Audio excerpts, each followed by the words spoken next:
성자 하나님께서 인간의 몸을 입으시고 이 땅에 오신 것은 영국의 C.S. 루이스가 표현한 것처럼 하나님이 인간의 역사 속으로 침투하신 것입니다. 이 세상의 모든 종교는 그 종교가 믿는 신이 인간들로 자기에게 오라는 것입니다. 그래서 인간은 어떻게 찾아가야 될지도 알지 못하는 구도의 길을 평생 방랑하게 됩니다. 그러나 우리가 믿는 삼위일체 하나님은 나에게 오라고 하시지 않았습니다. 만약에 우리가 그 하나님을 찾아가야 한다면 우리 같은 죄인이 어떻게 그분을 찾아갈 수 있겠습니까? 그분이 먼저 인간의 역사 속으로 침투해 오셨습니다. 우리 곁으로 오신 거예요. 죄 많은 우리를 꾸짖고 벌하시고 심판하시기 위함이 아니었습니다. 우리를 죄에서 구원해 주시고 우리의 약함을 강하게 해 주시고 우리의 병을 치유해 주시기 위함이었습니다. 주님께서는 사람을 구별하시지 않았습니다. 어느 정도 학력 이상, 어느 정도 재산 이상만 내가 고쳐주마 그러지 않았습니다. 누구든지 당신 앞에 나오면 모든 사람을 구별하시지 않고 다 고쳐주셨습니다. 마태복음을 중심으로 주님께서 이 땅에서 어떤 병자들을 어떻게 고쳐주셨는지 잠시 생각해 보기로 하겠습니다. 주님께서는 한센 병자를 고쳐주셨습니다. 예전에는 나환자라고 했습니다. 온 살이 썩어 문드러지는 병이죠. 2000년 전에도 한센병은 무서운 전염병이었기 때문에 한센병에 걸린 사람들은 마을에서 떨어진 외딴 곳에 다 격리시켰습니다. 그러지 않으면 병이 정상적인 일반인에게도 전염되니까요. 만약에 한센병자가 그 격리된 곳에서 사람이 사는 마을로 들어오면 사람들이 돌을 던져서 쫓았습니다. 이 한센병자 한 사람이 예수님을 찾아왔습니다. 어떤 뜻이겠습니까? 내가 마을 사람으로부터 돌을 맞아 죽어도 좋다는 것입니다. 내가 돌을 맞아 죽는 한이 있더라도 예수님 한번 만나고 싶다는 겁니다. 그리고 예수님을 만나서 주님이 원하시면 썩어 문드러지는 이 나를 깨끗게 하실 수 있습니다라고 고백했습니다. 예수님은 이 땅에 오신 성자 하나님 아니십니까? 예수님께서 말씀으로만 그래 깨끗함을 받으라 라고 말씀하셔도 한센병자는 나을 거예요. 그런데 주님께서 당신의 손을 썩어 문드러지는 그 한센병자에게 내밀고 잡으셨습니다. 일반인이라면 지금 한센병에 전염되는 거예요. 그런데 주님께서는 그 한센병자의 몸을 잡으시고 내가 원한다. 깨끗함을 바꾸라. 그 순간 깨끗해졌습니다. 백부장이 주님을 찾아 나왔습니다. 백부장은 로마 제국 군인 100명을 거느리는 장교였습니다. 이 장교가 주님을 찾아온 이유는 자기의 병을 고치기 위함이 아니었습니다. 자기 집의 머슴의 병을 고치기 위함이었습니다. 자기 집 머슴, 중풍병에 걸려서 고통 가운데에 있습니다. 여러분, 2000년은 저는 철저하게 계급 사회입니다. 머슴, 종, 이건 그냥 정상적인 인간 이하의 존재입니다. 그런데 자기 집에 머슴인 그 종을 고치기 위해서 백부장이 예수님을 찾아왔습니다. 그 말을 들으시고 예수님께서 가자. 내가 고쳐주마. 백부장이 이렇게 말하는 거예요. 주님, 저도 남의 수하에 있는 사람입니다. 제 상관이 명령하면 명령하는 대로 움직입니다. 제 수하에도 부하들이 있습니다. 그들에게 이리로 가라 하면 이리로 가고 저리로 가라 하면 저리로 갑니다. 주님 같으신 분이 내 집에 들어오는 것을 나는 감당할 수 없습니다. 주님, 여기서 명령만 하십시오. 그래도 내 종이 나을 줄로 믿습니다. 그 백부장은 이미 주님께서 시공을 초월하신 분이심을 알고 있었던 거예요. 주님께서 그래 가거라 네 종이 나았다. 그 순간에 종이 나았습니다. 주님께서 베드로의 집에 들어갔습니다. 베드로 장모가 열병에 누워 있었습니다. 주님께서 베드로 장모의 열병을 치유해 주셨습니다. 12년 동안 혈루증을 앓고 있던 여인이 있었습니다. 혈루증은 멈추지 않고 하혈을 밤낮으로 하는 병입니다. 이 여인은 그 혈루증을 낫기 위해서 12년 동안 자기가 찾아갈 수 있는 모든 의원을 찾아가면서 재산을 다 날렸습니다. 그러니까 혈루증에 걸리기 전에 상당한 재산을 가졌던 사람 같습니다. 유대인들은 여자가 하혈하는 것도 저주받은 상태라고 믿었습니다. 저주받은 여인이 공개된 장소에 나온다. 이건 금지된 사항입니다. 이 혈루증 환자가 예수님을 한번 만나고 싶었는데 예수님이 계신 곳에 갔더니 예수님 앞에 어마어마한 무리가 있습니다. 그 사람을 뚫고 예수님 앞으로 나갈 용기가 없었습니다. 그래서 이 혈루증을 앓던 여인이 예수님의 뒤로 가서 옷자락을 잡았습니다. 그 순간에 혈루 근원이 말랐습니다. 회당장 야이로라는 사람이 있었습니다. 그 야이로의 어린 딸이 죽었습니다. 요청을 받으신 예수님께서 야이로의 집에 들어갔더니 마당에서 사람들이 애곡을 하고 있습니다. 예수님께서 울지 말거라. 이 아이는 지금 자는 거다. 죽지 않았다. 그러니까 울던 사람들이 다 주님을 비웃었습니다. 죽은 아이가 뭐 잔다고? 예수님께서 그 아이가 죽어 있는 방에 들어가셔서 방에 죽어 있는 아이의 손을 잡으시고 달리다 쿰 소녀야 일어나거라. 그 순간에 죽었던 아이가 일어났습니다. 예수님께서 길을 가시는데 맹인들이 예수님을 향해서 주여 불쌍히 여겨주십시오. 소리를 질렀습니다.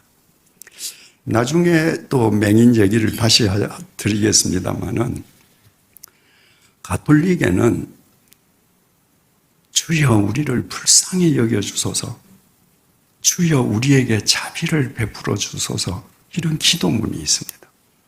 가톨릭 신자들은 시간이 나면 주여 우리를 불쌍히 여겨주소서, 주여 우리에게 자비를 베풀어 주소서.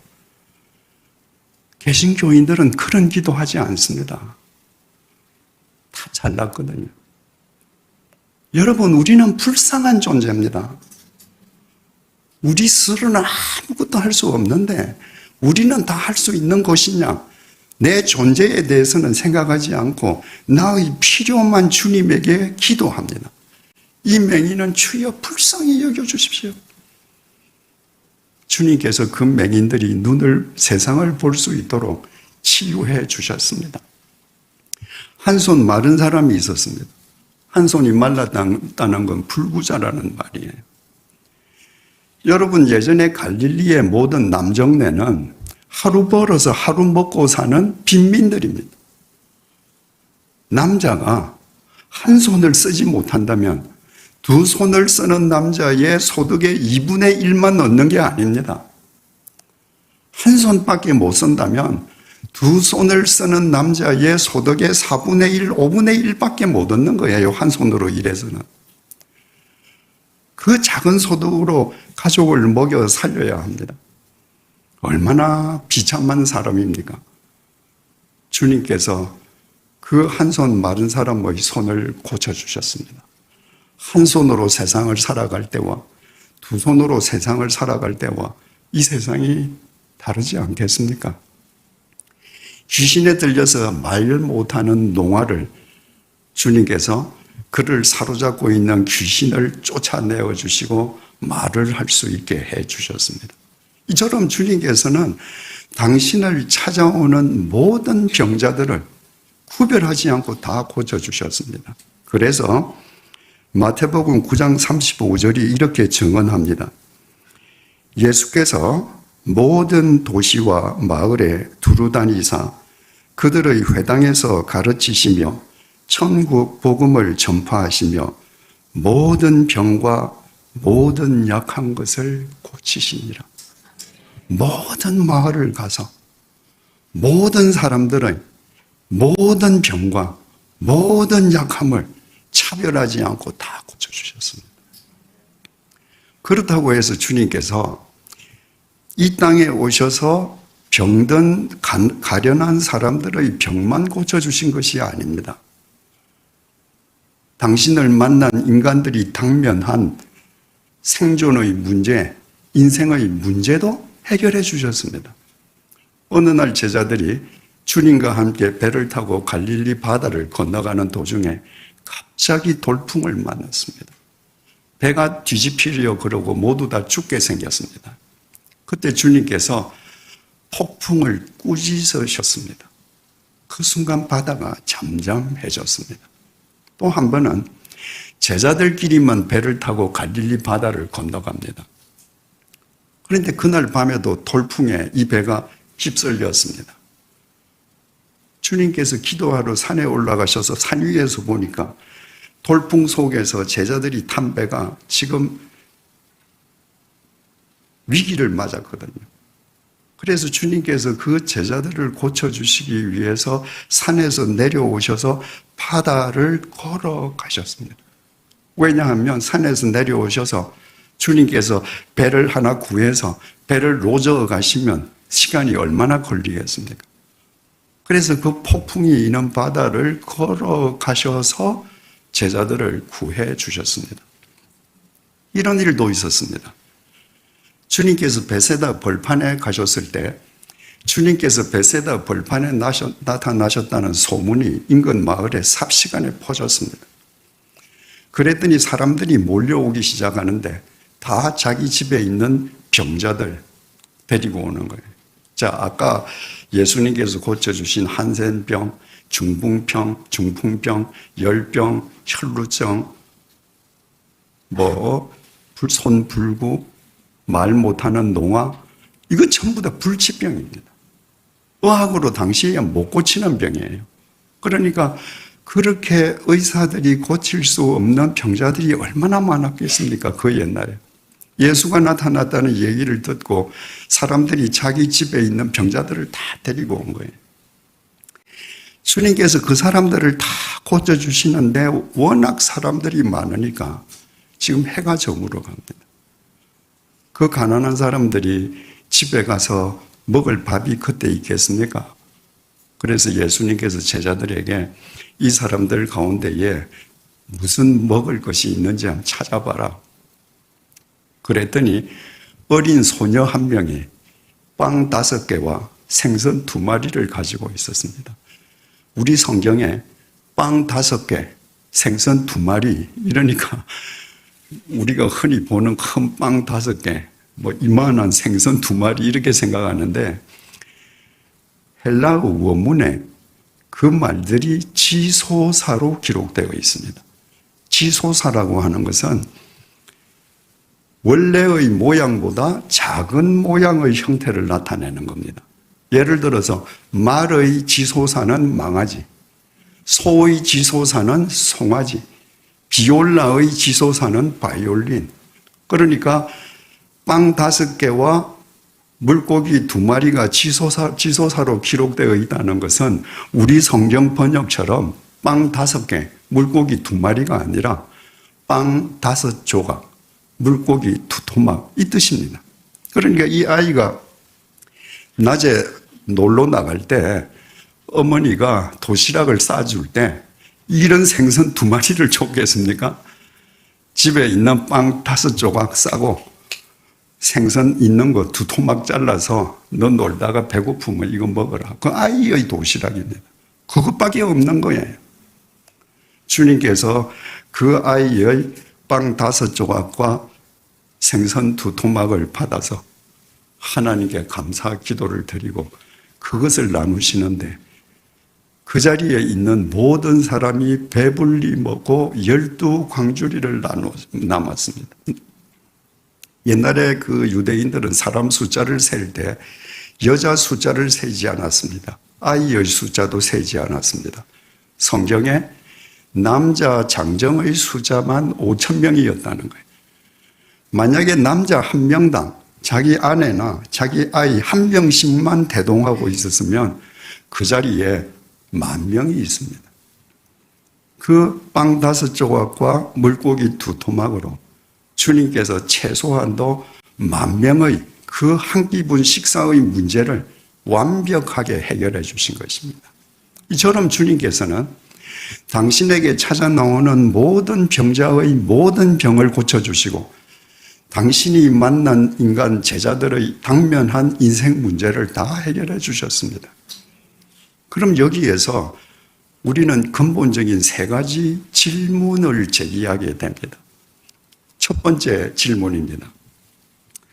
주님께서 당신을 찾은 모든 병자를 다 고쳐주시고 당신이 만난 모든 인간의 문제를 다 해결해 주셨다면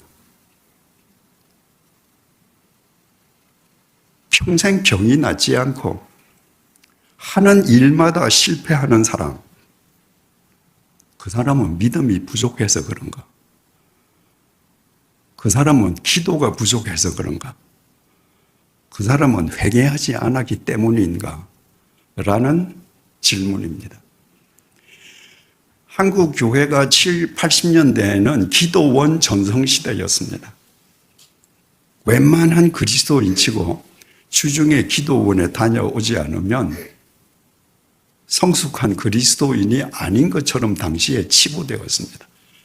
그래서 그리스도인들 중에서 전국에 있는 기도원 몇 군데를 섭렵했다거나 어느 기도원에 가서 소나무나 잣나무를 안고 기도하면서 소나무 뿌리를 몇 그루가 빠졌다는 둥, 그게 자랑이었습니다. 그런 시대에 우리 어머니도 기도원을 좋아하셨습니다. 그래서 저도 시간이 날 때 어머님을 모시고 기도원에 가면요, 기도원 원장이 그 자기 앞에 있는 교인들, 얼마나 절박한 사람들이 그 산속에 찾아가겠습니까? 자기가 설교하고 자기가 기도하고 안수하면 모든 병자가 다 나을 거라고 설교합니다. 그리고는 설교 끝나고 헌금 끝나고 나면 안수 기도를 해요. 안 낫습니다. 그러면 원장들이 공통적으로 하는 말들이 있습니다. 아직도 여러분들 기도가 부족하다. 아직도 여러분들 믿음이 부족하다고. 여러분들 아직 회개하지 않았다고. 불치의 병에서 지금 낫지 못하는 사람, 지금 하는 일이 실패해서 고통 속에 있는 사람, 그 사람들은 정말 기도가 부족해서 그렇습니까? 믿음이 부족해서입니까? 회개하지 않았기 때문입니까? 두 번째 질문입니다. 두 번째 질문은 첫 번째 질문을 거꾸로 한 내용입니다. 주님께서 모든 병자의 병을 고쳐주시고 모든 사람의 인생의 당면한 문제를 해결해 주셨다면 무병장수하고 하는 일마다 잘 되어서 예금 통장에 잔고가 늘어나는 사람들, 그 사람들은 기도를 많이 해서 그렇습니까? 그 사람들은 믿음이 좋은 진짜 예수쟁이들입니까? 그 사람들은 정말 회개의 삶을 살기 때문에 무병장수하고 경제적으로 덕을 보면서 사는 것입니까? 마지막으로 세 번째 질문입니다. 우리는 다 하나님을 믿는 사람들입니다. 우리가 하나님을 믿는다라고 고백할 때 그 믿음의 근거는 하나님께서 계시해 주신 성경 말씀입니다. 그 성경 말씀을 믿지 않으면 하나님을 믿는 게 아닙니다. 그런데 성경 말씀은 A4 용지 한두 페이지로 이루어져 있는 게 아닙니다. 성경 말씀은 무려 66권으로 이루어져 있습니다. 신구약 합쳐서 페이지 수만 1700페이지가 넘습니다. 그 그 방대한 분량의 성경을 내가 누군가에게 가서 나는 이 성경을 믿습니다라고 할 때 도대체 뭘 믿는다는 거예요? 그 성경 중에서 뭘 믿는다는 거예요? 창세기 1장부터 요한계시록 22장 마지막 절까지 다 며칠 걸려서 읽으면서 다 성경을 덮으면서 나 이거 다 믿어. 이렇게 얘기할 겁니까? 그러면 상대가 듣지 않고 집에 가버리죠. 그래서 그리스도인의 믿음의 핵심이 뭔가? 이 성경을 믿는다는 것은 무엇을 믿는다는 것인가를 압축한 것이 사도신경입니다. 사도신경을 믿는 것은 성경 66권을 압축해서 성경의 핵심이 이것이기 때문에 우리는 하나님을 이렇게 믿습니다. 그래서 예배 시간에 사도신경으로 우리의 신앙을 고백합니다. 그런데 우리의 신앙을 고백하는 것이 사도신경인데 그 사도신경 내용에 왜 예수님께서 모든 병자를 고쳐주신 것은 안 나옵니까? 왜 예수님께서 오병이어로 그 많은 사람들을 배불리 먹이게 해주신 그 표적은 언급되지 않습니까? 제가 목회를 하면서 세례 신청자들에게 세례를 받기 전에 개인의 신앙 고백서를 제출하게 합니다. 물론 그 전에 교구 목사님들을 통해서 세례가 무엇이고 우리 믿음이 무엇인지 철저하게 교육을 받습니다. 그런데도 세례 신청자들에게 세례 고백서를 받으면 그 고백서는 마지막에 제가 읽거든요. 거의 대부분 그 신청자들이 저는 예수님께서 불치의 병자들을 낫게 하신 것을 믿습니다. 저는 예수님께서 바다 위를 걸어가신 것을 믿습니다.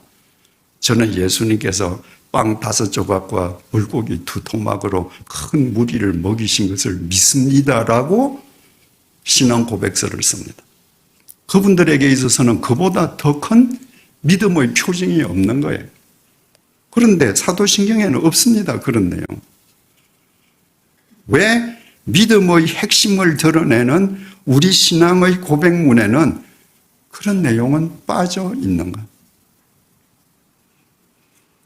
이 땅에 오신 예수님께서는 아까 말씀드린 것처럼 당신을 찾아오는 모든 병자를 다 고쳐주셨습니다. 당신이 만난 인간이 당면한 문제를 다 해결해 주셨습니다. 그러나 그것은 마태복음 15장까지입니다. 마태복음 16장을 기점으로 16장 이후에는 마태복음의 내용은 더 이상 예수님의 병고침에 집중하지 않습니다. 왜 그럴까요? 마태복음 16장 이전과 이후가 왜 이렇게 다를까요? 마태복음 16장 이후에 예수님께서 병을 고쳐주신 사례는 딱 3번이 나오는데 그것은 예수님께서 그 병고침을 통해서 우리에게 심오한 메시지를 주시기 위함입니다. 첫 번째 사례는요, 예수님께서 변화산이라고 불리는 높은 산에 올라가셨을 때입니다. 그리고 베드로와 요한과 야고보를 데리고 그 산에 올라가셨다가 그 산에서 이제 내려오셨습니다. 그랬더니 한 남자가 예수님께 찾아 나와서 이렇게 하소연합니다. 마태복음 17장 15절 16절입니다. 들어보시면 되겠습니다. 주여, 내 아들을 불쌍히 여기소서. 그가 간질로 심히 고생하여 자주 불에도 넘어지며 물에도 넘어지는지라. 여러분이 만약 지금 이 남자라면 어떻게 하겠습니까? 내가 결혼해서 자식을 낳았는데 눈에 넣어도 아프지 않을 그 자식이 간질에 걸렸습니다. 아무 데서나 넘어집니다. 지금 횡단보도에서 길을 건너다가 지금 저기에서 트럭이 막 달려오는데 거기서 넘어집니다. 다리를 건너가다가 난간에서 이렇게 밑에 강물을 보다가 거기서 그냥 넘어져서 강물로 떨어집니다. 그 아비의 심정이 어떻겠습니까? 이 아비가 그 아들을 데리고 온 겁니다. 16절입니다. 내가 주의 제자들에게 데리고 왔으나. 이 남자는 예수님에게 자기 아들을 데리고 오지 않았습니다. 지금 이 남자는 이미 자기가 찾아가는 그 현장에는 그 순간에 예수님이 계시지 않는다는 걸 알고 있습니다. 예수님은 계시지 않지만 그러나 예수님의 제자들도 예수님과 같은 능력을 행하지 않을까 하고 주의 제자들에게 데리고 왔으나 능히 고치지 못하더이다. 주님께서는 안 계셔서 나는 제자들이 할 수 있으리라고 믿고 왔는데 저 제자들 주님 아무것도 못합니다. 그 이야기를 전해 들으신 주님께서 말씀 이렇게 하십니다. 마태복음 17장 17절에서 18절입니다. 예수께서 대답하여 이르시되 믿음이 없고 패역한 세대여. 믿음이 없고 헬라어 원문에 아피스토스라고 기록되어 있습니다. 불신이라는 거예요. 불신한다는 거예요. 패역한 세대, 패역하다. 이건 디아스트레포, 왜곡한다는 말인데 정도에서 벗어났다는 말입니다. 정도에서 벗어나면 정도에서 벗어난 사람이 하는 건 다 왜곡하는 거예요. 무슨 정도? 믿음의 정도에서 벗어났습니다. 믿음의 정도에서 벗어났으니까 모든 건 불신의 행위죠. 믿음이 없고 패역한 세대요. 세대, 게네야, 족속이라는 말입니다. 믿음의 길에서 벗어나서 이 불신의 행동을 하는 이 족속들아, 예수님께서 지금 세상 사람들 보고 얘기하는 게 아닙니다. 제자들 보고 하시는 거예요. 내가 얼마나 너희와 함께 있으며 얼마나 너희에게 참으리요. 이 시점은 예수님께서 십자가에 못 박히시기 한 일주일 전 시점입니다. 제자들은 지금 예수님하고 3년 동안 있었습니다.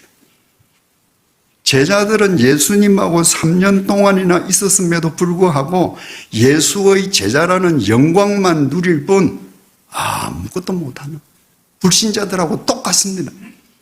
그래서 믿음의 길에서 벗어나서 불신의 길을 걷는 이 패역한 족속들아, 내가 너희들하고 3년 동안 있어도 너희들이 이 지경이라면 내가 도대체 너희들하고 얼마나 더 오래 있어야 되니? 그를 이리로 데려오라 하시니라. 이에 예수께서 꾸짖으시니 귀신이 나가고 아이가 그때부터 나으니라. 그 아이가 간질로 고통받았던 것은 귀신 때문이었습니다. 예수님께서는 아이를 데려오게 하시고 한마디로 귀신을 꾸짖어서 그 아이의 간질을 치유해 주셨습니다. 예수님께서는 이 간질 들린 아이를 고쳐주시는 이 첫 번째 사례를 통해서 예수님을 믿는다고 하면서도 영광 받을 것은 다 받고 예수님을 믿지 않는 불신자와 아무런 차이가 없는 제자들의 실체를 질타하신 것입니다. 바로 우리에게도 물으시는 거예요. 내가 너희들하고 얼마나 함께 있었니? 근데 너희들 지금 믿음의 길 바로 걷고 있니? 이 메시지를 던져주시는 겁니다. 두 번째 사례는 예수님께서 이제 십자가에 못 박히시기 위해 예루살렘으로 올라가시는데 그때 여리고를 지나실 때입니다. 여리고를 지나시는데 맹인이 주여 우리를 불쌍히 여겨주소서 하고 소리를 지르는 거예요. 그들이 얼마나 소리를 지르는지 주위 사람들이 꾸짖었습니다. 좀 조용히 하라고. 그랬더니 주님께서 오게 하셨습니다. 마태복음 20장 34절입니다. 그리고 물으셨습니다. 내가 너희들한테 뭘 해주면 좋겠냐? 이르되 주여 우리의 눈뜨기를 원하나이다. 여러분, 맹인 소원이 눈 뜨는 것 이외에 또 있겠습니까? 주님, 우리 정말 눈 떴으면 좋겠습니다. 세상 한번 봤으면 좋겠습니다. 예수께서 불쌍히 여기사 그들의 눈을 만지시니, 여러분, 이 맹인들 세상 사람들이 인간으로 보지도 않는데 예수님께서도 그때도 맹인의 눈을 만져주셨습니다. 이 맹인들이 맹인으로 태어나서 세상을 살아가면서 자기 눈을 만지는 사람의 따뜻한 온기를 처음 느꼈을 거예요. 그 순간에 눈을 떴습니다. 예수께서 불쌍히 여기사 그들의 눈을 만지시니 곧 보게 되어 그들이 예수를 따르니라. 여러분, 여러분들이 만약에 태어나서 20살이 되기까지 혹은 30살이 되기까지 세상을 보지 못하는 맹인으로 살았다고 하십시다. 그런데 한순간에 눈이 팍 열렸습니다. 그때 뭘 제일 먼저 하시겠습니까? 아마 집으로 제일 먼저 뛰어갈 겁니다. 어머니, 난 눈 떴습니다. 그리고 내 어머니가 어떻게 생겼는지, 내 아버지가 어떻게 생겼는지, 내가 지금까지 살던 동네가 어떤지, 나를 맹인이라고 욕하던 이웃집 남자는 얼마나 고약하게 생겼는지, 이런 거 먼저 보고 싶은 게 인지상정 아니겠습니까? 그런데 이들은 눈을 뜨자마자 자기네들이 보고 싶은 것을 찾아가는 것이 아니라 예수를 쫓아갔습니다. 지금 이 상황에서 어떤 일이 일어나고 있는가? 제자들은 지금 예수님께서 예루살렘에 상경하시면 로마 총독을 몰아내고 집권하시리라고 지금 확신하고 있습니다. 그래서 예수님이 집권하실 때에 누가 요직을 차지할 것인가? 그래서 제자들끼리 서로 네가 더 크냐 내가 더 크냐, 네가 높은 자리 할래 내가 높은 자리 할래.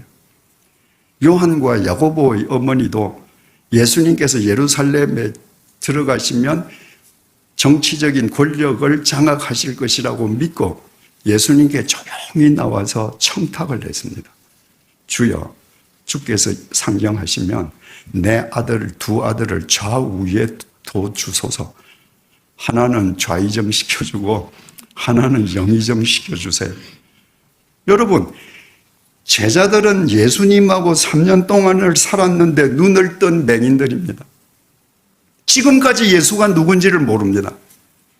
그러니까 예수님은 십자가에 못 박히러 가시는데 지금까지 싸웁니다.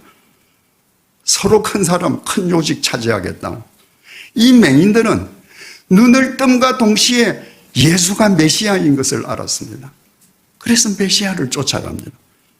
그러니까 맹인이었지만 예수를 알아보았던 이 맹인 두 사람, 예수를 3년 동안 쫓았지만 눈뜬 맹인들, 이 양자를 대비해서 보여주시기 위해서 예수님께서 여리고에서 두 맹인의 눈을 열어주셨습니다. 마지막 사례는 예수님께서 예루살렘으로 마지막에 입성하셔서 예루살렘 성전에 들어가셨을 때입니다. 예루살렘 성전은 대제사장들 비호를 받은 장사꾼들이 장악하고 있었습니다. 거룩하신 하나님 아버지의 집이 강도의 소굴로 전락해 있었습니다.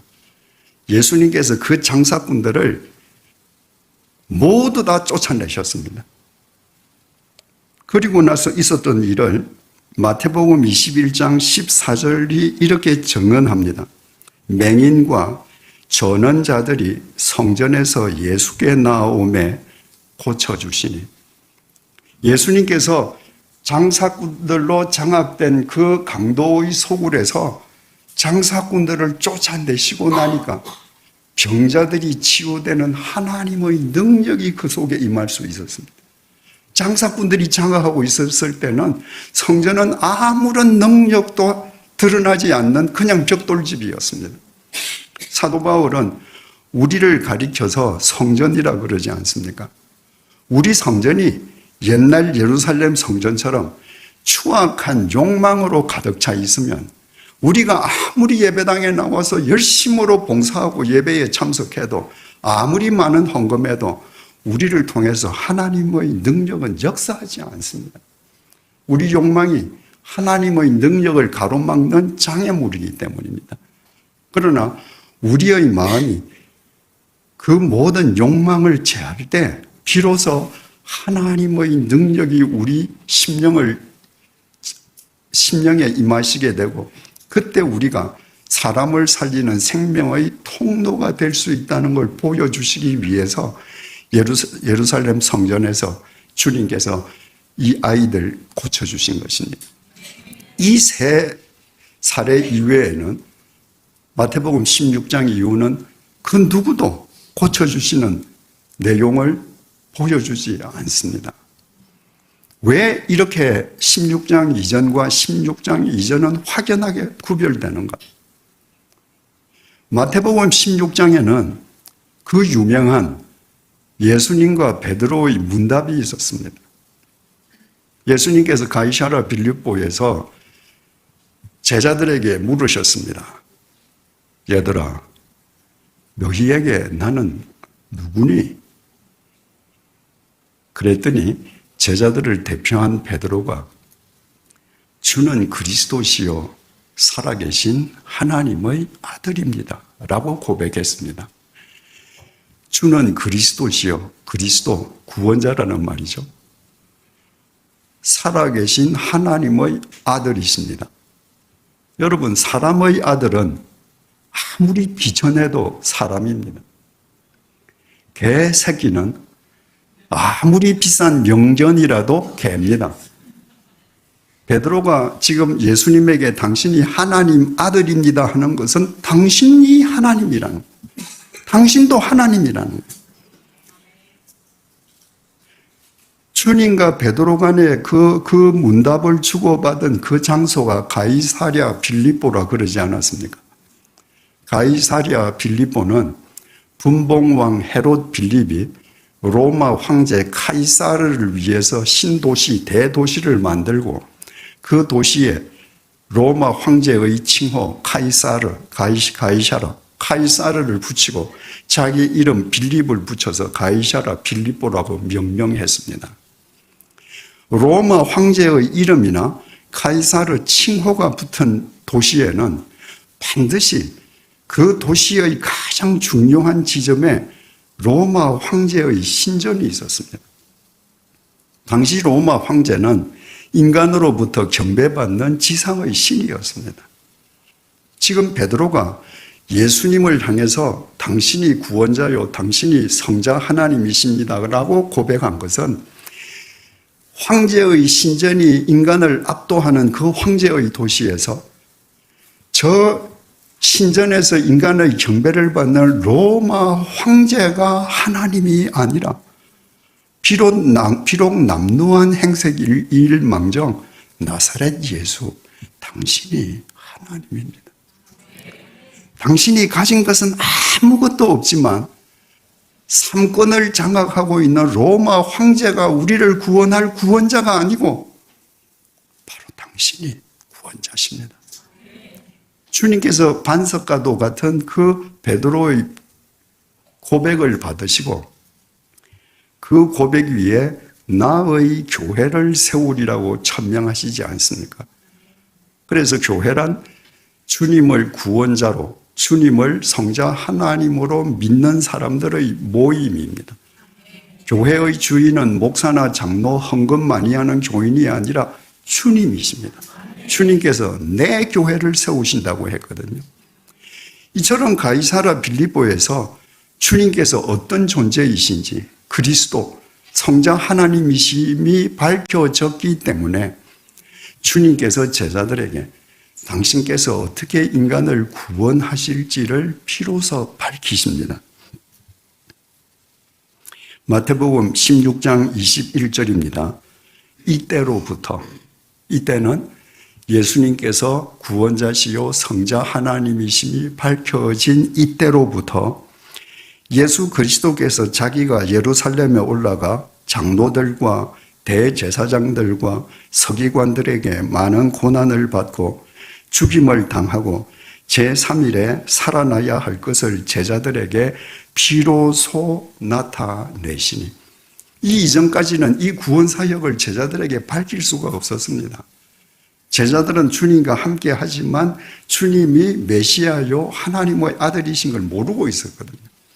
제자들이 알았기 때문에 비로소 당신이 고난 당하시고 부활하실 것을 이야기하십니다.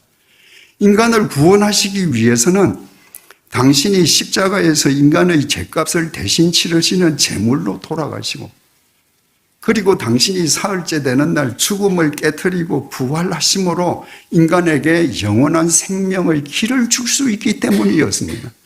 이 구원사역을 밝히신 거예요. 마태복음 17장 22절에서 23절입니다.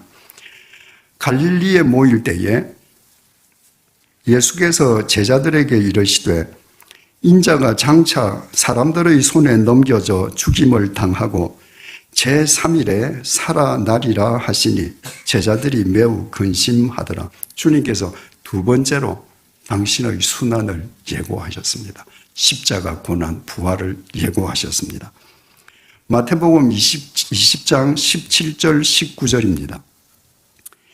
예수께서 예루살렘으로 올라가려 하실 때에, 지금 예수님께서 이제 십자가에 못 박혀 돌아가시기 위해서 예루살렘으로 올라가려 하실 때입니다. 12 제자를 따로 데리시고 길에서 이르시되, 주님께서 가시는 곳에는 어디나 사람들이 모여들었습니다. 그래서 주님께서 그 제자들을 무리에서 떼어서 따로 데리시고 길가에서 얘기하셨습니다. 보라, 우리가 예루살렘으로 올라가노니, 얘들아, 우리가 지금 예루살렘으로 왜 올라가는지 너희들 다 알지? 인자가 대제사장들과 서기관들에게 넘겨짐에 그들이 죽이기로 결의하고 이방인들에게 넘겨주어 그를 조롱하며 채찍질하며 십자가에 못 박게 할 것이나 제3일에 살아나리라. 세 번째로 당신의 순환을 예고하셨습니다. 그러니까 이처럼 마태복음 16장 이후의 모든 내용은 예수 그리스도의 십자가와 부활에 집중되어 있습니다. 왜? 그 십자가와 부활만이 우리를 살리기 때문입니다. 마태복음 16장 이전에서 내가 병이 들렸는데 예수님에게 가서 만나서 병이 나았다고 하십시다. 그 사람이 영생합니까? 아닙니다. 육체의 병이 아무리 나아도 우리 육체는 때가 되면 흙으로 소멸합니다. 이 흙으로 소멸하는 인간들을 영원히 살게 하시는 방법은 십자가와 부활밖에 없습니다. 그래서 마태복음 16장 이후부터 모든 마태복음의 포커스는 십자가와 부활에 맞춰지는 거예요. 바꾸어 말하면 우리 믿음의 궁극적인 목표는 마태복음 16장 이전에서 육체가 무병장수하고 경제적으로 태산 같은 돈을 쌓고 큰 소리 치면서 사는 것이 아니라 예수 그리스도의 십자가를 표대로 삼고 그리스도 십자가의 증인으로 살아가는 것입니다. 그것이 구원받은 표징이기 때문입니다. 그러므로 참된 믿음은 뭔가? 마태복음 16장 이전 상태에서 마태복음 16장 이후로 넘어가는 것입니다. 거기에 성숙이 있고 원숙이 있습니다. 넘어가지 못하면 참된 믿음일 수가 없는 거예요. 그런데 마태복음 16장 이전에서 마태복음 16장 이후로 넘어가는 것이 말처럼 쉽지 않습니다. 우리는 다 죄성을 지니고 있기 때문이에요. 아까 예수님께서 가이사랴 빌립보에서 베드로가 예수님께서 구원자시요 성자 하나님이심을 밝혔기 때문에, 고백했기 때문에 그 고백 위에 당신의 교회를 세우실 것을 천명하시고 그때로부터 비로소 이제 당신의 고난과 부활을 밝히셨잖아요. 그게 구원사역의 핵심이니까. 그래서 내가 예루살렘에 가서 대제사장과 장로들한테 고난을 당하고 십자가에 못 박혀 죽을 거다. 마태복음 16장 22절입니다. 예수가 베드로를 붙들고 프로슬람바노 붙들었다. 여러분, 제자가 스승을 함부로 붙들 수 있습니까? 지금 방금 베드로는 예수님을 가리켜서 당신이 성자 하나님이라고 고백하지 않았습니까? 인간이 어떻게 하나님을 붙듭니까? 이 단어 뜻은 옷자락을 낚아챘다는 말입니다. 베드로가 예수님의 옷자락을 낚아채면서 항변하여 이르되, 항변하다, 에피티마오, 야단쳤다는 겁니다. 베드로가 지금 예수님을 야단치는 겁니다. 주여 그리 마옵소서, 이 일이 결코 죽게 미치지 아니하리이다. 우리나라 성경은 고상하게, 아주 젠틀하게, 예의 있게 이렇게 번역이 되어 있습니다. 여러분, 헬라어에는 존댓말이 없습니다. 베드로가 한 말을 베드로 심정 뉘앙스 그대로 옮긴다면 예수님의 옷자락을 탁 낚아채면서 너 앞으로 그런 말 하지 마. 너한테는 그런 일이 절대 안 일어날 거야. 방금 자신이 하나님이라고 고백한 예수님에게 어떻게 이렇게 불경한 짓을 할 수 있습니까? 베드로가 입으로는 예수님이 하나님이라고 고백했지만 그의 심중은 여전히 마태복음 16장 이전에 머물러 있기 때문입니다. 마태복음 16장 이전의 관점으로 보면 하나님이 인간에게 고난을 당한다. 있을 수가 없는 거예요. 그러니까 이 하나님이 잠시 착각했구나. 내가 옷자락 잡고 야단쳐야지. 너 그런 소리 하지 마. 그런 소리는 절대 일어나지 않아. 마태복음 16장 24절입니다. 이에 예수께서 제자들에게 이르시되 누구든지 나를 따라오려거든 자기를 부인하고 자기 십자가를 지고 나를 따를 것이니라. 여러분, 이 구절을 뒤집으면 무슨 말이 됩니까? 나를 따르려거든 누구든지 자기를 부인하고 자기 십자가를 지고 나를 쫓아라. 이 말을 뒤집으면 네가 아무리 나를 쫓는다고 해도 네가 너를 부인하지 않으면, 네가 네 십자가를 지지 않으면 너는 나를 쫓는 거 아니야. 너는 나를 쫓는다고 착각하는 종교적인 열심가 일뿐이야. 그 말이야. 네가 나를 따르려거든, 누구든지 나를 따르려거든 자기를 부인하라. 그 자기가 어떤 자기입니까? 마태복음 16장 이전에서 자기 육체의 안일만 꾀하는 자기를 부인하라. 그거 부인하지 않으면 마태복음 16장 이후로 넘어오지 못한다. 자기 십자가를 지라. 2000년 전에 십자가는 사형수를 죽이는 형틀입니다. 그러니까 십자가 하면 당시 사람들은 다 아는 거죠. 십자가는 죽음의 상징입니다. 자기 십자가를 져라. 너 스스로 십자가에 너를 못 박아라. 네 자신을 죽여라. 어떤 자신을? 마태복음 16장 이전의 너를 십자가에 못 박아 죽이지 않으면 너는 결코 마태복음 16장 이후 십자가의 예수와 부활을 따르는 그리스도인이 될 수 없다. 마태복음 16장 25절입니다. 누구든지 제 목숨을 구원하고자 하면 잃을 것이요. 누구든지 구원하고자 하는 제 목숨은 어떤 목숨이에요? 마태복음 16장 이전 목숨입니다.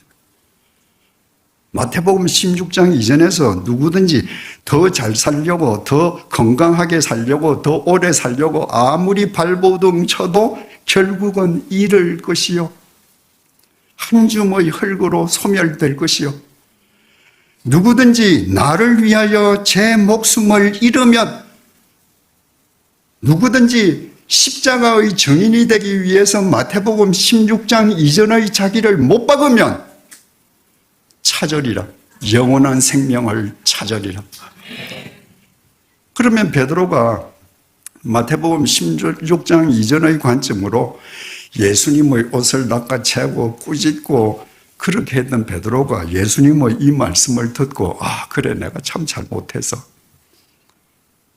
이제 16장 이전의 삶을 발판으로 삼아서 내가 16장 이후로 넘어가야지 하고 넘어갔습니까? 아니었습니다. 오늘 본문은 예수님께서 대제사장 그 무리들에게 잡히셔서 제제사장 그 집들에 가셨을 때에 일어난 일입니다. 거기에서 제제사장 무리는 예수님이 사형받아 마땅하도다고 선언을 했고, 그 뜰에 있던 사람들은 예수님에게 침을 뱉고 주먹으로 예수님을 때리고 손바닥으로 예수님의 뺨을 때리고 했습니다. 말하자면 예수님에게 그 많은 무리가 집단적으로 지금 린치를 가하는 거예요. 그 상황입니다. 마태복음 오늘 본문 마태복음 26장 69절입니다. 베드로가 바깥뜰에 앉았더니 한 여종이 나와 이르되 너도 갈릴리 사람 예수와 함께 있었도다 하거늘. 베드로가 그 대제사장 집 안뜰이 있고 바깥뜰이 있는데 그 예수님이 린치당하는 그 안뜰에는 차마 무서워서 못 들어가고 지금 바깥뜰에 앉아 있는데, 그 대제사장 집의 여종 한 명이 나와서 너 갈릴리 사람 예수와 함께 있었어. 이 얘기는 너 예수 제자구나. 이렇게 소리쳤습니다. 70절 베드로가 모든 사람 앞에서 부인하여 이르되, 지금 베드로에게 너 예수의 제자지 하고 얘기한 건 여종이 베드로한테 한 얘기입니다. 그럼 베드로가 그 여종한테만 조용하게 나 예수 제자 아니야, 그렇게 얘기한 게 아닙니다. 모든 사람 앞에서 부인하여 가로되 나는 네가 무슨 말을 하는지 알지 못하겠노라 하며, 네가 하는 말 모르겠다 이게 뭐예요? 난 예수 제자 아니야. 모든 사람 앞에서 큰 소리로 얘기했습니다. 왜? 한 사람이라도 베드로를 예수의 제자라고 확정해서 낙인 찍을 때 지금 예수가 당하는 집단 린치를 자기도 당할 거 아닙니까? 그래서 큰 소리로 지금 아니라고 부인했습니다. 71절입니다. 앞문까지 나아가니, 그 말을 하고 이제 대문으로 주랭랑 치는 거예요. 그 안에 더 있으면 지금 화를 당하겠습니다. 다른 여종이 그를 보고 거기 있는 사람들에게 말하되 이 사람은 나사렛 예수와 함께 있었도다 하며, 지금 대문으로 빠져나가려고 하는데 한 여종이, 그 여종은 첫 번째 여종하게 다르게 거기 있는 모든 사람들을 향해서 여기 나사렛 예수 제자가 있다라고 소리를 쳤습니다. 72절 베드로가 맹세하고 또 부인하여 이르되 나는 그 사람을 알지 못하노라 하더라. 첫 번째는 부인만 했는데 두 번째는 맹세까지 했습니다. 나 맹세코 저 사람 제자 아니야. 여러분, 유대인은 믿음이 좋든지 안 좋든지 그들은 맹세할 때 전부 하나님의 이름으로 맹세했습니다. 지금 베드로는 지금 하나님의 이름으로 맹세하는 거예요. 내가 하나님의 이름을 걸고 맹세컨대 나는 저런 작자 제자 아니야. 73절 조금 후에 곁에 섰던 사람들이 나와, 지금까지는 여자 종 단수 또 여종 단수였는데 조금 후에 곁에 섰던 사람들 복수입니다. 나와 베드로에게 이르되 너도 진실로 그 도당이라 내 말소리가 너를 표명한다 하거늘. 지금 여자 한 명이 아니고 거기에 있는 사람들이 집단적으로 우르르 나와서 너 예수 한패 맞잖아. 너 지금 갈릴리 억양이 증명하잖아. 갈릴리 사람들은 빈민들이 예루살렘에 갈 일도 없으려니와 혹시 장사를 위해서 예루살렘 간다 할지라도 대제사장의 공간에 갈 일은 결코 없었습니다. 그런데 이 갈릴리 베드로가 지금 나 아니야, 예수 제자 아니야 하는데 그 말의 억양이 갈릴리 억양인 거예요. 그러니까 집단이 나와서 너 맞잖아. 너 갈릴리 억양으로 말하니까 너 예수 한패 맞잖아. 74절 그가 저주하며 누구를 저주했겠습니까? 예수를 저주했습니다. 저 저주받을 작자 맹세하여 이르되 저 저주받을 작자를 내가 맹세하여 말하는데 나는 그 사람을 알지 못하노라 하니 곧 닭이 울더라. 내가 맹세하건대 난 저 사람하고 아무 관련이 없어. 처음에는 부인했죠. 두 번째는 맹세하고 부인했죠. 세 번째는 저주하고 맹세하고 부인했습니다.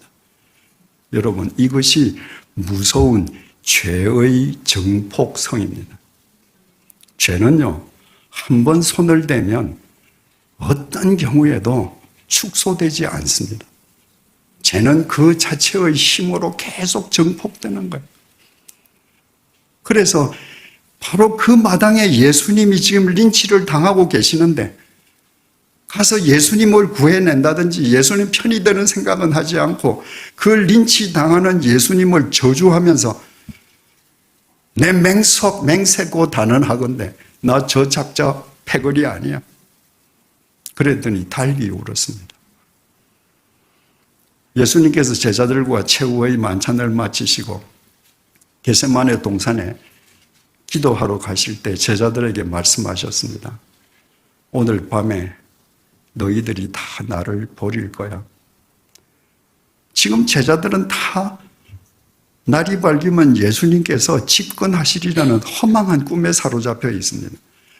근데 그 제자들이 예수님께서 잡혀가시고 고난당하는 걸 보면 다 도망갈 거 아닙니까? 그걸 밝히신 거예요. 그랬더니 베드로가 말하기를 모든 사람이 주를 버릴지라도 나는 결코 주를 버리지 않을 겁니다. 그랬더니 주님께서 베드로야, 오늘 밤에 닭이 울기 전에 네가 나를 3번 부인할 것이다. 그랬더니 베드로가 말하기를 내가 주와 함께 죽을지언정 저는 주님 부인하지 않을 겁니다. 그렇게 호언장담한 베드로가 주님을 부인하고 맹세해서 부인하고 저주하고 맹세해서 부인했습니다. 그 순간에 닭이 우는 소리를 들으니까 닭이 울기 전에 네가 나를 3번 부인하리라 하는 주님의 말씀이 생각이 나지 않을 수 있겠습니까? 75절입니다. 이에 베드로가 예수의 말씀에 닭 울기 전에 네가 3번 나를 부인하리라 하심이 생각나서 밖에 나가서 심히 통곡하리라. 자기 스승을 저주하면서 맹세하고 부인하고 겨우 목숨은 구했는데 그 닭 소리를 듣고 스승의 음성이 기억날 때 자기 스스로가 얼마나 비참하겠습니까? 얼마나 한심하겠습니까? 그래서 밖에 나가서 통곡했습니다. 여러분, 이 성경 구절을 읽을 때 베드로가 베드로로 보입니까? 저는 이 베드로가 이재철로 보입니다. 주님을 믿는다 하면서 필요할 때마다 주님을 부인하고 회개한답시고 주님 앞에 눈물로 울어대는 비참한 이재철이 보입니다. 우리 모두의 모습 아닙니까? 여러분, 이렇게 길거리에 나가서 통곡한 베드로라면 마태복음 16장 이전에서 16장 이후로 넘어갔겠습니까? 아닙니다. 예수님 십자가에 못 박힐 때 다 도망갔습니다. 언제 넘어갔는가? 성령님께서 그와 함께 하실 때, 성령님 안에서 성령님의 이끄심을 받아서 마태복음 16장 이후로 넘어갔습니다. 그 이후로부터 베드로는 십자가의 증인으로 살았습니다. 어떤 고난도 핍박도 두려워하지 않았습니다. 부활을 믿었기 때문입니다. 여러분, 누가 성령 충만하겠습니까? 어떤 사람이 성령 충만한 사람입니까? 청산 유수처럼 기도하는 사람입니까? 밤을 새워가며 밥 먹듯이 철야 기도하는 사람입니까? 누구보다도 앞장서서 구제하는 사람입니까? 아닙니다. 아무리 보잘것없는 사람이라 할지라도 마태복음 16장 이후로 넘어가는 사람, 그 사람이 성령 충만한 사람입니다. 그 사람이 십자가의 증인으로 살 수 있기 때문입니다. 이제 다시 아까 제기했던 세 가지 질문으로 되돌아갑니다. 평생 지병에 시달리는 사람, 손을 대는 일은 다 실패하는 사람, 그 사람은 기도가 정말 부족한 사람입니까? 그 사람은 믿음이 부족한 사람입니까? 그 사람은 회개하지 않은 사람입니까? 결코 아닙니다. 그 사람이 그 지병 때문에, 그 실패 때문에 마태복음 16장 이후로 넘어가서 십자가의 증인으로 산다면 그의 지병은, 그의 실패는 하나님의 한량없는 은총입니다. 바울은 다니면서 많은 병자를 고쳤습니다. 선천성 하반신 마비자도 일으켰고요. 죽은 유두고도 살려냈고요. 심지어는 바울이 바빠서 바울이 직접 가지 못하는 곳은 사람들이 바울이 텐트를 만들 때 앞에 두르는 작업용 앞치마, 그리고 바울이 작업하면서 닦는 땀 수건을 들고 가서 환자들 위에 덮으면 환자가 나았습니다. 한마디로 바울은 주님의 능력을 고스란히 온 몸으로 받은 주님의 참 제자였습니다. 그런데 정작 바울 자신은 평생 지병에 시달렸습니다. 불치의 지병이었습니다. 3번이나 기도했지만 주님께서 고쳐주시지 않았습니다. 그런데 바울은 왜 고쳐주시지 않는가? 절망하지 않았습니다. 하나님 원망하지도 않았습니다. 그는 고린도후서 12장을 통해서 이렇게 고백합니다. 고린도후서 12장 8절입니다. 이것은 바울을 평생 괴롭힌 불치의 지병입니다. 이것이 내게서 떠나가게 하기 위하여 내가 3번 죽게 간구하였더니. 여러분, 주님께서 겟세마네 동산에서 기도하실 때 주여, 할 수만 있으면 이 잔을 내게서 지나가게 해 주십시오. 그러나 내 뜻대로 말고 아버지 뜻대로 해 주세요. 그 3번 기도하셨다고 되어 있잖아요. 그 문구만 3번 읊었겠습니까? 예전에 그 그리스도의 순환이라고 갑자기 그 영화 배우가 생각 안 나네요. 그 키 큰 배우 있잖아요. 멜 깁슨이 주연하는 그 영화를 보면요. 그 예수님께서 기도하시는 장면이 적나라하게 나와 있습니다. 예수님이 땅에 엎드려서 주여 피하게 해 주십시오. 피하게 해 주십시오. 할 수만 있으면 피하게 해 주십시오. 밤을 새워서 기도합니다. 그러니까 성경에는 그 기도의 핵심만 나와 있는 것이지 주님께서 그렇게 밤을 새워 절규하셨던 그 모든 과정은 생략되어 있는 거죠. 바울이 3번 기도했다. 이게 주님 낫게 해 주십시오. 낫게 해 주십시오. 낫게 해 주십시오. 이렇게 3번 반복했다는 말이 아닙니다.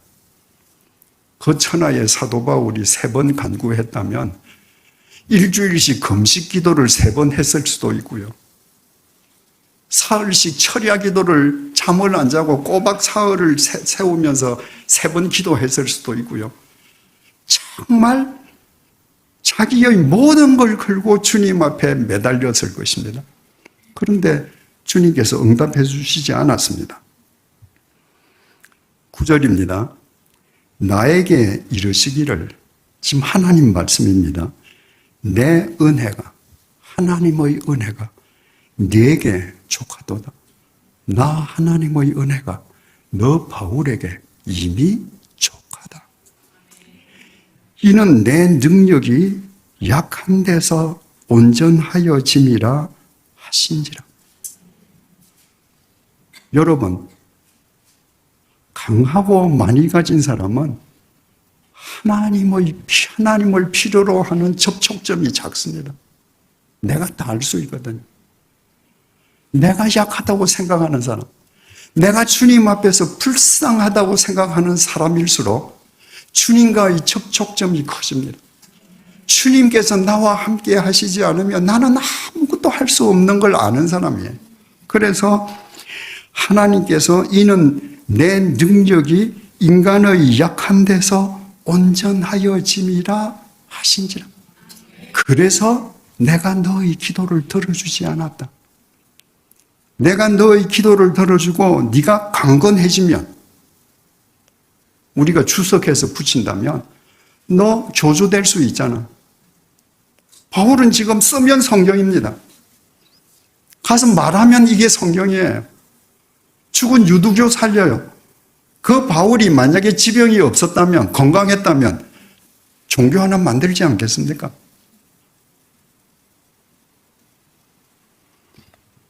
그러므로 도리어 크게 기뻐함으로 나의 여러 약한 것들에 대하여 자랑하리니 이는 그리스도의 능력이 내게 머물게 하려 함이라. 내가 얼마나 강한지, 내가 얼마나 많은 돈을 헌금했는지 나 이런 거 얘기 안 할 거예요. 나의 약한 것, 나는 할 수 없는 불쌍한 존재라는 것만 이제부터 자랑할 거예요. 왜? 그것이 그리스도의 능력이 내 삶 속에 머물게 하는 유일한 길이기 때문에. 10절, 그러므로 내가 그리스도를 위하여 약한 것들과 능력과 궁핍과 박해와 곤고를 기뻐하노니 이는 내가 약한 그때에 강함이라. 여러분 아시다시피 바울은요, 주님의 정인으로 살아가면서 가난했습니다. 배고팠습니다. 헐벗었습니다. 모함당했습니다. 채찍질 당했습니다. 감옥에 갇혔습니다. 그런데도 그것을 기뻐했습니다. 그런 삶일수록 주님께서 나와 더욱 함께 하심을, 그래서 내가 정말 십자가의 정인으로 살아갈 수 있음을 알았기 때문입니다. 바울이 어떤 상황 속에서도 로마에서 목이 떨어지는 비참한 참수형을 당하면서까지도 그리스도의 종으로, 십자가의 정인으로, 부활의 몸된 정인으로 살 수 있었던 것은 역설적이게도 그가 불치의 환자였기 때문입니다. 불치의 병자로 평생 살아가면 실패자인가? 경제적으로 실패했으면 그 사람은 절망의 사람인가? 아닙니다. 결코 아닙니다. 만약에 그 사람이 그 실패 때문에, 그 지병 때문에 마태복음 16장에서 16장 이후로 넘어갈 수 있었다면 그것보다 더 큰 하나님의 복이 없습니다. 그러므로 누구든지 너는 병이 낫지 않아서, 너는 네 사업이 잘 안 되기 때문에, 너는 네 자식이 잘못됐기 때문에, 넌 기도하지 않았어, 너는 믿음이 부족해, 아직도 회개하지 않아서 라고 말하는 사람이 있다면 그 사람은 성경을 이용해서 자기의 배를 불리려는 사람이요, 그 사람의 말은 전혀 비성경적인 협박일 뿐입니다. 두 번째 질문입니다. 오늘 한국 교회 교인들 대부분이 바라는 것, 무병장수하고 건강하게 살아가는 것, 손대는 사업마다 다 잘 되는 것, 자식들이 다 잘 되는 것, 그건 믿음이 좋기 때문입니까? 기도를 많이 했기 때문입니까? 그 장본인이 회개의 삶을 살기 때문입니까? 결코 아닙니다. 이제 방금 앞에서 바울의 경우를 들어서 말씀드렸지만 결코 아닙니다. 여러분, 내가 병이 들어서 교회의 문턱을 넘을 수 있습니다. 내가 건강해지려고. 내가 가난하기 때문에 정말 주님의 은혜로 경제적으로 좀 넉넉하게 살고 싶어서 교회의 문턱을 넘을 수 있습니다. 여러분들 전도할 때 그렇게 하시잖아요. 교회 오면 병 낫는다고. 교회 오면 일 잘 된다고. 그래서 나의 병약함과 나의 가난함은 교회의 문턱을 넘을 수 있는 좋은 동기부여가 됩니다. 그런데 평생을 나는 무병장수하고 돈 많은 사람으로 살 거야 라고 한다면 그 사람은 마태복음 16장 이전에 갇힌 사람이고 그 사람의 믿음은 믿음이 아니라 미신입니다. 여러분, 믿음과 미신의 차이는요, 자기 변화 유무에 있습니다. 믿음은 예수 그리스도의 진리가 절대 생명인 것을 알아서 그 진리 앞에서 나를 날마다 부인해가는 사람입니다. 그러면 변화해가요.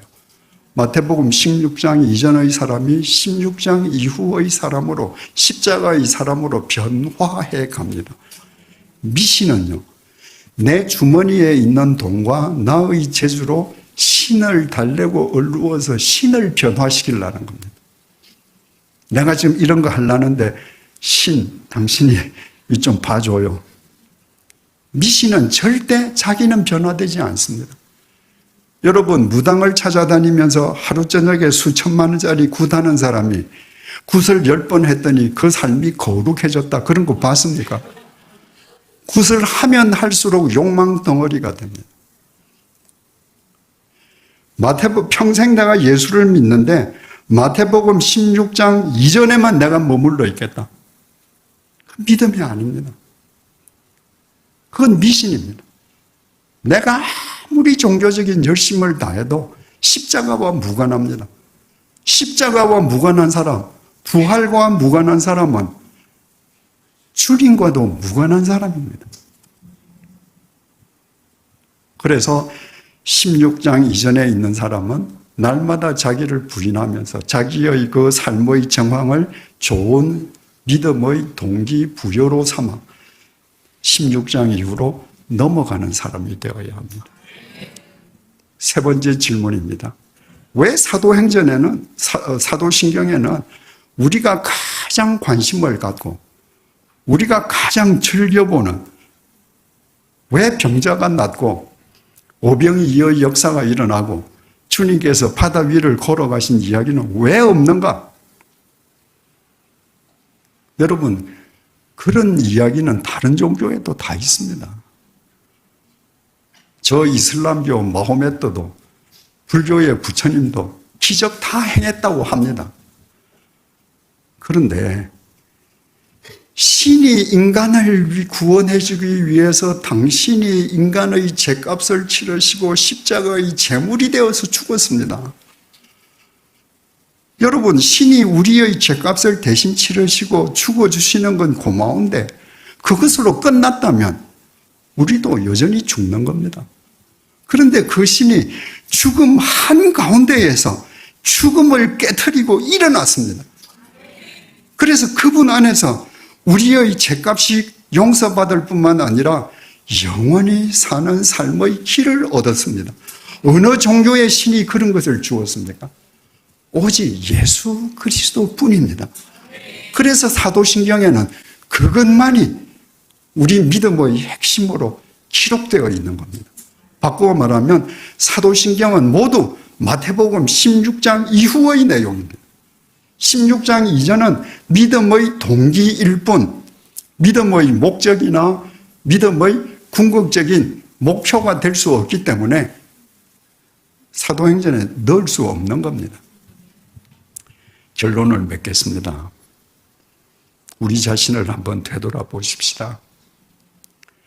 우리는 어떤 신자입니까? 우리가 열심을 다해 예수를 믿는데 실은 마태복음 16장 이전에 머물러 있지 않습니까? 우리의 목적은 오직 예수를 위해서 건강하고 경제적으로 부유하게 살고 자식들 이 세상에서 떵떵거리면서 사는 거 원치 않습니까? 여러분, 그것은 썩어 문드러질 이 고기 덩어리를 위해서 사는 겁니다. 어느 날 한순간에 여러분의 코끝에 호흡이 멎어지면 여러분이 쌓아 올린 억만금의 돈 다 필요 없습니다. 여러분이 쌓아 올린 돈이 많으면 많을수록 사랑하는 여러분의 자식들이 그 돈 많이 차지하겠다고 원수가 되어서 이전 투구 벌립니다. 여러분 주위에 그런 사람들 많죠. 여러분이 죽고 나면 여러분 재산 놓고 자식들이 똑같이 할 겁니다. 여러분들이 마태복음 16장 이전의 사람으로 살면.